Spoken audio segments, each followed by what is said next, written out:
मित्रांनो, अगोदरच्या भागात तुम्ही पाहिलं आहे की माझ्या लग्नाची वाट पाहत माझे आईवडील वारले होते. माझा नवरा माझ्यासारखा सुंदर असावा आणि तोही श्रीमंत असावा अशी माझी इच्छा होती. एक दिवस माझी इच्छा पूर्ण झाली. काही दिवसांनी माझं लग्न झालं. पण लग्नाच्या पहिल्या रात्रीच माझा सगळा आनंद उडून गेला होता. कारण माझ्या घरच्यांनी नवऱ्याच्या तारुण्याचा फोटो मला दाखवला होता. पण आता माझं लग्न झालं होतं म्हणून मी धीर धरला. असे पण माझ्या सासरी माझे सासू सासरे नव्हते. माझ्या नवऱ्याला एक लहान भाऊ होता. एके दिवशी त्याने माझ्या नवऱ्याला सांगितले की आता त्याला लग्न करायचे आहे आणि आम्ही लगेच त्याचे लग्न ठरवले होते आणि माझ्या दीराचे लग्न लावून टाकले. त्या रात्री माझ्या दीराने त्याच्या बायकोचे कपडे घातले होते. मी त्यांना जेवण करण्यासाठी बोलवायला गेले होते. मग ही गोष्ट मी त्या रात्री माझ्या नवऱ्याला सांगितली नाही. 3 दिवस हे असंच चालू राहिलं. तिसऱ्या दिवशी 3-4 माणसे आमच्या घरी आले आणि माझ्या दीराला त्याच्यासोबत घेऊन गेले. त्याने त्याला बेशुद्ध केले होते. त्यांना पाहून मी रूममध्ये आले. मी पटकन माझ्या नवऱ्याला सगळा प्रकार सांगितला होता. हे ऐकून माझा नवरा अस्वस्थ झाला. आता या पुढची कथा या भागामध्ये पहा. त्याआधी मित्रांनो, या कथेचा पहिला भाग तुम्ही पाहिला नसेल तर ते अगोदर पाहून घ्या, नाहीतर हा भाग तुम्हाला समजणार नाही. हे ऐकून माझा नवरा अस्वस्थ झाला होता.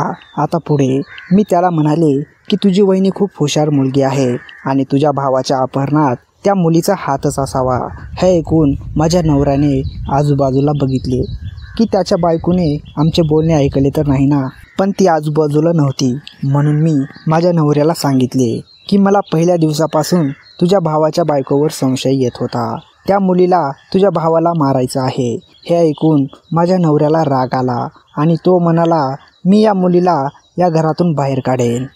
पण मी त्यांना शांत केले आणि म्हणाले की आधी तुमच्या भावाला घरी येऊ द्या, त्यानंतर तुम्ही तुमच्या भावाला त्या मुलीला घटस्फोट देण्यास सांगा. हे ऐकून माझा नवरा रिलॅक्स झाला आणि मग घराबाहेर पडला आणि मी माझ्या दीराच्या बायकोशी काही बोलले पण नाही. ती जेवण करून तिच्या रूममध्ये गेली. माझी तर भूकच संपली होती. माझ्या दीराचे अपहरण झाले होते आणि माझा नवरा त्याच्या पाठीमागे गेला होता. पुढे काय होणार आहे माहीत नाही. मग सकाळपासून संध्याकाळपर्यंत माझा नवरा घरी आला नाही. मी त्याला अनेकदा फोन केला पण त्याने फोन उचलला नाही.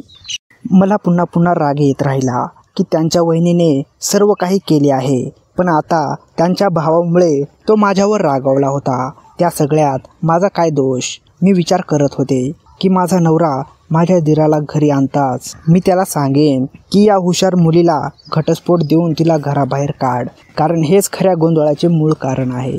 तिच्या सांगण्यावरूनच तुझे अपहरण झाले होते. पण जेव्हा तो घरी येईल तेव्हा सांगणार होते, पण आत्तापर्यंत तो घरी आला नव्हता. मला वाटले की माझा दीर माझ्यावर विश्वास ठेवेल आणि त्याचे वास्तव जाणून घेईल.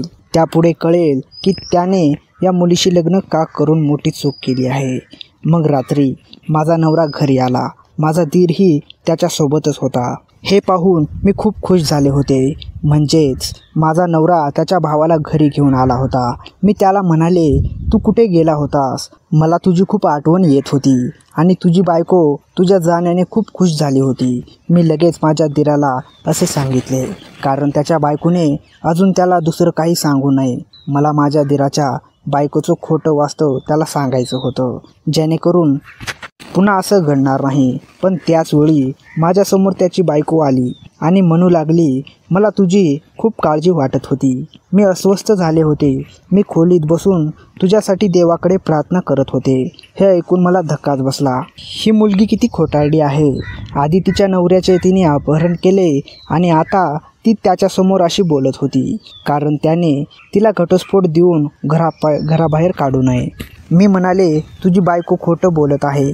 तिनेच हे सगळं केलं होतं आणि तुला संपवून टाकायचं होतं.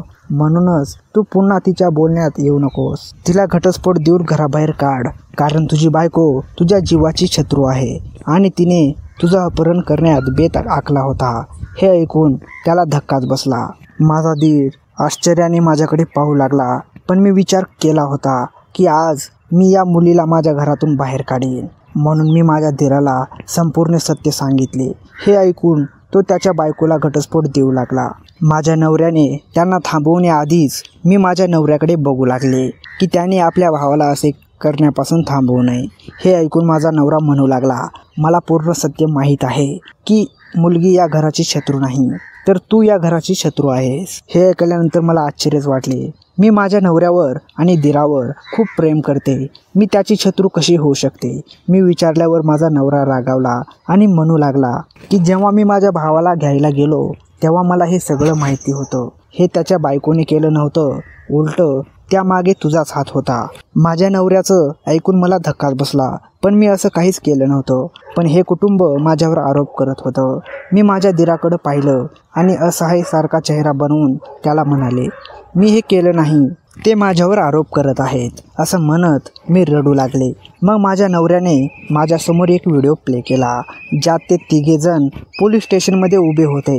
पोलिसांच्या मारहाणनंतर ते पोलिसांना जबाब देत होते की ज्या व्यक्तीचे आम्ही त्यांच्या घरातून अपहरण केले होते त्याच्या वहिनीनेच आम्हाला या कामासाठी पैसे दिले होते. हे ऐकल्यानंतर मी पूर्णपणे गप्प झाले होते. व्हिडिओ पाहिल्यानंतर माझ्या दिराची बायको माझी पतीला म्हणू लागली, तू तुझ्या बायकोचं वास्तव आत्ताच पाहिलं आहेस का? मी त्या दिवसापासून पाहिलं होतं जेव्हा वहिनी गुपचूप आमच्या खोलीत लक्ष देत होती. तेव्हा मला जाणवलं की ही माझं घर सेटल होऊ देणार नाही. मी त्यांना माझ्या नवऱ्यापासून दूर ठेवण्याचा एक मार्ग शोधला होता की मी स्वतःच्या नवऱ्याचे कपडे घालून फिरत असे. पण तुमच्या बायकोला हे कळू नये अशी माझी इच्छा होती, म्हणून मी सकाळी कपडे घालून पुन्हा घरी यायचे. माझ्या दिराच्या बायकोचे बोलणे ऐकून मला आश्चर्य वाटले, पण आता माझं वास्तव समोरासमोर उघडं झालं. त्यामुळे लपून बसून काही उपयोग नव्हता. खरं तर मला माझा नवरा नाही तर दीर आवडला होता. मला वाटलं माझा नवरा म्हातारा आहे, तो काही वर्षांनी मरून जाईल, म्हणून मी माझ्या धीराशी लग्न करेल. कारण तो माझ्यासारखा सुंदर होता, म्हणून त्याने लग्न करू नये अशी माझी इच्छा होती. पण त्याने या सुंदर मुलीशी लग्न केलं आणि माझ्याशी लग्न केलं नाही.